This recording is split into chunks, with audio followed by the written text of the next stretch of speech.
back to the racing action. I think it would be remiss of us not to touch on our 1-2. Of course, we have teetered around the subject of Marc Marquez, back-to-back wins. He can do it now, right hand and left hand. He's back to normal, is he? Well, he's more back to normal than he was. Let's put it that way. He's had quite good form around Misano in the past, so it's not like it's a major shock. Remember when he hunted down Quartararo to the last lap a couple of years ago? He just sat behind him, mugged him. I hated it. I hate that kind of racing. I absolutely hate that kind of racing. But that's the mark of Marc Marquez. He's so ruthless. He'll sit behind someone. Doesn't matter what other people might say. If that's what it's going to take to get in front and stay in front, that's what he's going to do. He's going to surprise someone on the last lap. If he thought he could pass him and clear off in the distance, he would have done that. But he didn't. I think Marquez, after that massive high side that pinged him up he looked like a frog riding a motorcycle, didn't he? He was stuck across the front of it. I thought he was down for sure. That must have given, if he needed a stress test to the shoulder, that was a fairly large one. And to come back the way he did, he looked determined. He didn't have the pace of Bagnaia, but no one's had the pace of Bagnaia around Misano. Misano, the last couple of times we've seen Bagnaia there, he's been superb. But Marquez looked very, very good, very, very sharp, didn't look out of control anywhere. Is he near his pace? Do you know what? It's going to be interesting. Portimao is a tough old test as well, depending on the weather. Depending on if he stays injury-free for the rest of this year. It's a critical thing, injuries now. I mean, he's had his quota of big injuries, Marc Marquez. The last thing he needs is another one going into the winter. Back to the dominant side of things, will he be anything like? I don't know. For me, the biggest shout for the weekend was Pol Espargaro. Almost unspoken about Pol Espargaro. A 1-2 for Repsol Honda. I'll tell you what, I think there's a couple of parties going on in the paddock. One will be in Yamaha, obviously, but the other one will be in Repsol for the top two steps on the podium. That's a little bit. Well, there might be one going on in Bastianini's camp as well. Actually, there's parties going on everywhere. Yeah, I think it'll be a fair few. But I think I'm right in saying that was their 1-2 for Honda. Pete, we all know this. First time since 2017 Aragon, I want to say. I think that's the stat I saw. I'll put you on the spot there. We'll go with it. I'm sure people will correct us anyway. But as Keith's right, Pol Espargaro gone a bit under the radar there amongst all the everything else that's gone on. But a great result for Honda, who really needed that towards the end of this season.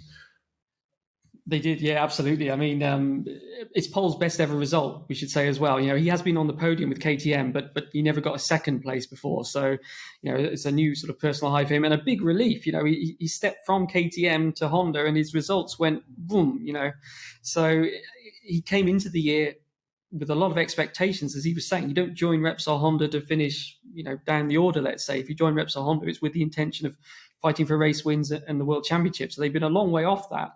And as he pointed out, he was actually more relieved, should we say, for Honda. He said they've been under a massive amount of pressure to turn this around. As you've been saying, the Honda that we know that's been dominating the combination of Marc and the Honda, and it's just gone away for the last couple of years with Marc's injury and everything else. So as far as Marc, I think you could see as he crossed the line, didn't he? And he sort of raised his arm and the sort of pointed at his shoulder. I think it was a big deal for him, a confidence boost to win on the right hand track, wasn't it? Finally, I think we've seen enough from Marc to know that he can fight for the title next year. I think if we assume the Honda's going to get better, Marc has already won 2 races. He's now been on the podium in a right hand circuit as well. I think we know he's going to be up there. The question is, how much will he continue to improve over the winter? What he did point out was that this weekend was easier because of the weather. There was no stress from riding on the dry track on Friday. It was damp conditions. And so he had a lot more energy. And so he went into the race. He said it was the first time he felt really fresh going into the race. And so that's the one question mark, I think, about this result, is that if he had to do the whole weekend with all of that stress and energy on the shoulder, would he still have been able to keep that pace up? He said he felt, the physical side a little bit at the end, but that was all. He actually said he gave up pretty much at the moment where Bagnaia fell off. That was the point where he went, okay, let's just settle here. And then Bagnaia fell off. So, but in fairness to Marc, he said, look, all credit to Fabio. Today's his day and, he's the champion. But I think, we can see some battles between Fabio and Marc in the future. Marc, when he rode across the line, you mentioned it when he went over there and he took his hand off. you know the bit I was most impressed with, and I don't know whether you've ever tried doing this before, whether you've tried riding like that with your hands crossed over, and he's got his right hand in the air, and he puts his left hand on the throttle just to keep the motorbike going as he crossed the line. That's not as easy as it looks, you know. He's obviously ambidextrous. Is that what you call it, Pete? You're an educated man. Yeah, I think so. He can use either hand for whatever he wants to do. I was actually quite impressed with that. I remember thinking, ooh, having crashed many times trying to do that crossover thing. Yeah. The reverse steering push bike. Have you ever tried that, Harry? I can imagine you on that. Well, I think I probably done it on a bike when I was first learning. Yeah, probably. I reckon. Now then, the other thing, Alicia Spargaro and Maverick Vinales, there was a battle going on there with the Aprilias, wasn't there? I mean, that's only a tenth between those two. I just checked it just then, if you wonder what I kept putting my bloody glasses on for. I just looked at the sheet here. You would have thought Maverick would want to make that point. I would, wouldn't you? But he didn't. Well, and I think Maverick charged through the field a bit, didn't he? Because I think Rossi was sort of behind him at the start and they were moving through together. And then suddenly Maverick was a few places in front. So, yeah, I think obviously Maverick having missed the previous race and you know, coming back and everything like that, I think it was it's a good result for him. He's building himself, isn't he, at Aprilia? And I think he's got these last couple of races now. And if he can keep on with this, you know, he could cause a surprise, I think, next year. Good. About time. That's all I can say with Maverick. We've been disappointed with him for too long. He needs to be back to the Maverick we all know and love, and that's a bloody quick Maverick. I tell you, he could be if they've got something in the pipe, that Aprilia, if that continues its development in the way that it's been of the late, you know, we could be in for a shock next year from the Aprilia camp. I mean, Aleix we know's got a quick one-lap pace to him normally. He's always there or thereabouts. But Maverick Vinales is a race winner. And maybe if they've got it sorted, he might be again. Who knows? Keep an eye on that Aprilia. It was interesting, actually. I read as well, Vinales saying that, you know, before the race, they just decided to scrap the usual setup and just go with a completely different way. And that seemed to have worked and found a whole new level of performance. So perhaps they found a new way of development in that Aprilia. But it was good to see Vinales back in. And towards the top and very much battling with Espargaro. A couple of other riders we should make note of. But first of all, I think we need to absolutely touch on Valentino Rossi and his last race on home soil. And he ended it in the top 10 just behind his brother, Keith. You know, it was clear to see everyone in the stands, even those, you know, his fiercest competitors and those up and down the Moto2 and Moto3 grid, all paying homage to Valentino Rossi and just what he's done. And, you know, top 10 is fairly good for where he's been this season. Yeah, Luca Marini, his brother, obviously had a bit of a struggle off the front row. He didn't quite do what he would have liked to have done and the team would have liked to have done. I mean, the you know, Grazie Valle full-on yellow livery that came out of the VR46 camp and the like looked brilliant. You know, huge amount of people at trackside just for him. Not huge amount of people overall because there weren't. Obviously, it was still restricted.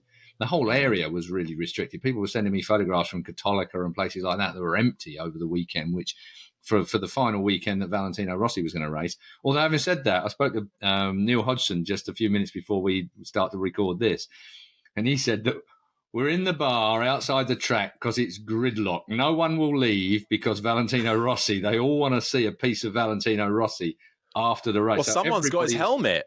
Everybody stayed. The whole place is gridlocked all around that area. And so there's a load of bars. Well, me and Odgie always go out there and have a few pints afterwards anyway because we're just like that. But there's like a street that runs out the front that's got lots of bars in it. So your team is all out there at the moment having a swig while the Valentino Rossi fans calm down. The other thing, Valentino, I mean, he did something that was very rare. He threw a Valentino Rossi helmet into the crowd. Now, that might not seem like a big deal to a lot of people, but Valentino, as far as I can remember, I cannot remember him ever parting with a helmet. And he threw his, you know, commemorative helmet, and one bloke caught it straight, you know, went straight to one person. Normally they bounce off a few heads and a few bits and pieces, and everybody's leaping and scrapping for the glove or the knee slider. But this was a Valentino Rossi, the one he took off his head for his last race in Italy. I mean, how much will that be worth? I mean, it needs putting in a museum. It needs donating to a museum, and I suppose it depends on the type of guy that's caught it. whether it will be or not. But I mean, that is a special kind of gesture from Valentino. The only thing that's slightly annoying about it was his 44th Premier race or whatever it was in Italy, when it should have really been the 46th. I also, if there wasn't a fight that broke out of the stands over that helmet, they're all very well. I know, but they'll all be very well behaved. The other thing that I was worried about, I don't know about you, and perhaps I'm not as au fait with the rules here. I was a bit worried. I thought, well, won't he be done for that? But doesn't he need to weigh in at the end of the race with helmet included? Hang on a minute, he's Valentino Rossi. Exactly. Well, then I thought they seem to have. They had another one waiting, didn't they? Yeah. So, I mean, I don't think anybody's going to do anything to Rossi in his final race in Italy somehow. But, you're right. Generally, they do need to do that. Luca Marini, I mean, his brother. I mean, the dynasty continues through the academy and obviously through his brother as well. I mean, that qualifying was brilliant to put himself on the front row with a Ducati, and has made that front row look so cool, didn't he? I'm just trying to see what he'd done previous to that. Nothing like that, I don't think, had he? No, it was one of his best qualifyings, if not the best qualifying that he's ever had for Luca Marini. But unfortunately, didn't quite get the best start off the line and fell back in the pack, but then kind of stabilised in that mid-pack, but pipped by the two Aprilias at the end. Yeah, I mean, Ducati must be very happy with him, I would think, doing that. A lockout, that's another little milestone for them on that front row. But he failed a bit in the race, didn't he? He slipped back down the order. There were quite a few that sort of disappeared, actually, sort of perhaps off the radar, Pete. One of them who was running really well, and his best race certainly since his return, Franco Morbidelli, who was up in the top 5 on that monster Yamaha, but only ended up 14th at the end behind Dovizioso, and just ahead of Nakagami, who crashed out and then rejoined. But encouraging signs from Morbidelli, but he fell away at the end. Yeah, he'd kind of been the one guy during practice and qualifying that wasn't struggling so much, shall we say, with the Yamaha in those drying conditions. We saw that the Yamaha has this really clear weak point, if you like, where full wet it's not great, but then as the track starts to dry, for whatever reason, it really seems to struggle. It seems to be on traction coming out the corners or whatever. But Morbidelli seemed to be able to cope with that a bit better than the others. And then, so that got him sort of I think a decent grid position, and he was there for the race. But then, to be honest, I don't know whether it was a strength thing that why he dropped back. He's still he's still 2 months away from being fully fit with that knee. So, I think that was probably a physical thing. I think you hit the nail on the head there, Peter. I think that Morbidelli, for me, is someone that's still just taking he's in rehab still, even though he's riding a bike. Those injuries are much bigger than I think that they publicised or that we give credit for. He'll be all right next year, as long as he doesn't go and do anything drastic in the last 2 races, of course. Well, fingers crossed. But good to see Morbidelli back on better form and improving. And lastly, before we take a look at Moto2 and Moto3, just wanted to talk about Miguel Oliveira, Pete. And I know we discussed this off air briefly, but let's bring it on air because I think it's worthy of the discussion. It was great to see Oliveira running up front, but then I had to question. I thought I'd missed something, or had I gone mad? And then suddenly he's out of the race. Yeah, that's right. He just suddenly disappeared, didn't he? He was basically with Pol Espargaro for the whole race, really, wasn't he? Fighting away. And then that suddenly became a podium position, but then suddenly he wasn't there. And it turns out he fell off at pretty much the exact same time as Pecco Bagnaia. So that's why the sort of cameras missed that bit, if you like. But same thing. So just a late accident, front end thing, possibly, again, he wasn't using the hard front tyre, as we say. Only Bagnaia and Miller were on the hard front tyre, but looks like he was just caught out at the end of the race. And a really disappointing end, because they were, it was looking like by far his best race. So a nightmare for KTM, really, because Brad Binder fell off on the way to the grid. So you had a nightmare start and a nightmare finish, really. Yeah, imagine that, falling off on the way to the grid. That just gives you some idea of how the tyre wise, when they cool a little bit, you've got no control over them. Especially when it's the guy that rode on slicks in the wet in Austria that's falling off on the grid. God, that is still mental that they tried that towards the end of that race, wasn't it? Right, well, let's park a bit of MotoGP chat for the minute. We'll come back to some more points towards the end. Let's move on to Moto2 now. And it was, as I alluded to at the start of the show, Moto2 and Moto3 did not disappoint either with their thrills and spills. It was, in the end, though, for Moto2, Sam Lowes on top. Once again, managed to convert Pol to the win. They had to fight for it a little bit, though, regaining the lead from Aaron Canet, who ended ended up third at the end, pipped right on the last corner by Augusto Fernandez. But I suppose the big storylines from Moto2, Raul Fernandez looking like he would take the title lead at one point, but a huge crash in the end put what was a pretty sort of bad day for Remy Gardner. Suddenly, he became a very lucky boy, Keith. Turned on its head, didn't it? I mean, that was a championship deciding, I'll call it a mistake, but it wasn't really a mistake. He had a little bit of angular lean still at the time when he asked for the break. You know, that puff of blue smoke out from underneath the front end, and down he went, massive barrel roll. Lucky not to be hurt, I've got to say. He will be hurt, but not as in mechanically bits and pieces broken. But he will be hurt because he was barrel rolled up the track. The bike won't be particularly good either. And it's 18 points, I think it is now, isn't it, that Remy has as an advantage, which is not a shame because I think Remy's done what he deserved to do, and he's slowly being overhauled by a Raul. Raul has looked the dominant out of those two in the most recent Grand Prix. It's almost a shame, really, that we're going to go to Portimao with that bigger difference, because I think it's a much closer race thing than that. And I think that Remy was beginning to react to the pressure. It was beginning to seemingly get to him a little bit. The odd mistake here and there, but in the end, it was Fernandez who, just like Bagnaia, front end lock, down he went. It was just one of those situations where you can't do anything about those crashes normally. Whether it was whether it was borderline temperature wise or he had a little bit more angle of lean at the time when he hit the brakes. I looked at it a couple of times. He didn't touch the white line. At first, I thought maybe he'd gone out on the white line a bit too far, but I don't think he did.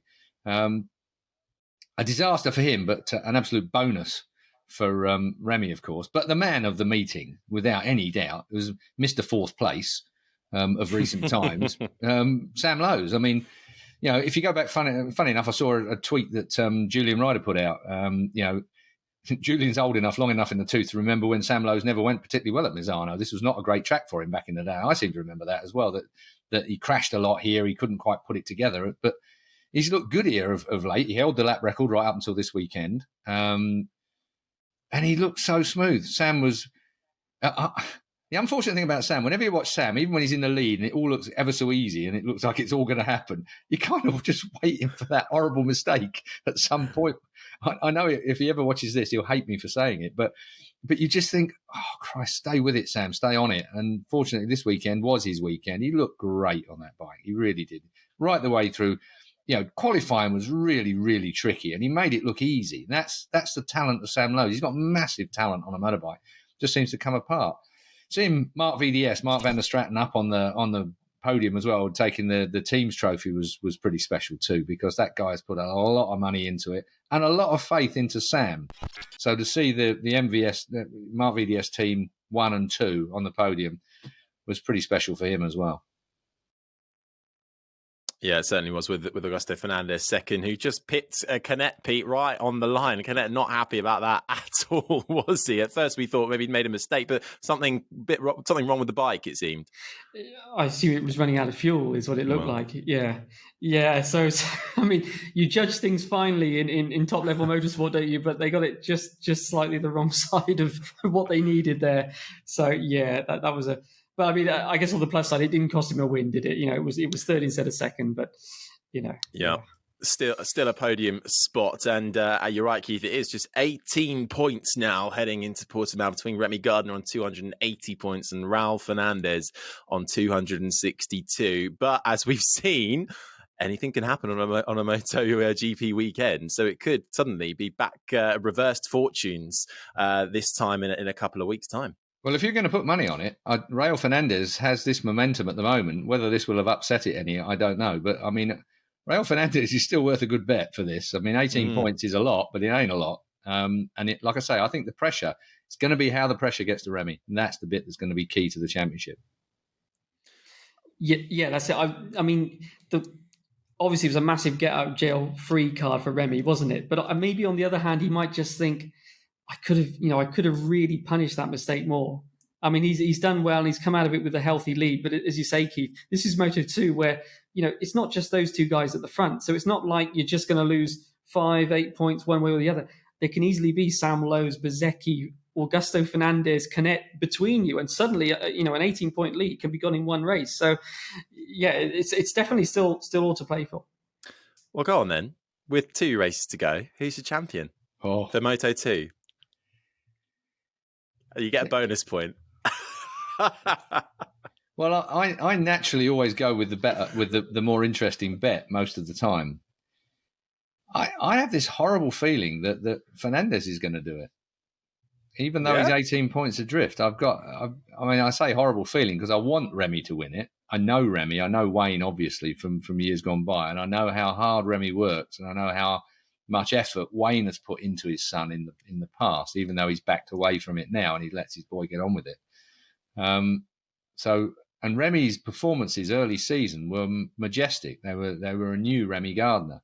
He didn't make mistakes. He's had the beatings. He's had the financial bloody input that the family have had to put in. He's found himself the right ride. He's come the hard way, Remy, really. Okay, so his dad's a famous 500cc world champion, but in some respects that can be detrimental to your progress. I think Remy deserves the championship. I've got this, I'll say, horrible feeling that Fernandez is going to pinch it by the end. Pete, what about you? Well, I think a bit like Keith that Fernandez going to be the guy to beat in these last 2 races. So the big question for me is, where is Remy going to finish? Is he going to finish near enough for the points gap that he now currently has? Tough, isn't it? It's going to be tight. Yeah, exactly. That for me is the question. And I mean, Remy, I'll go for Remy to hold on, but okay. I think the points gap is going to close dramatically, should we say? It's going to go right down to the last lap of the last race. He who makes the mistake loses the championship.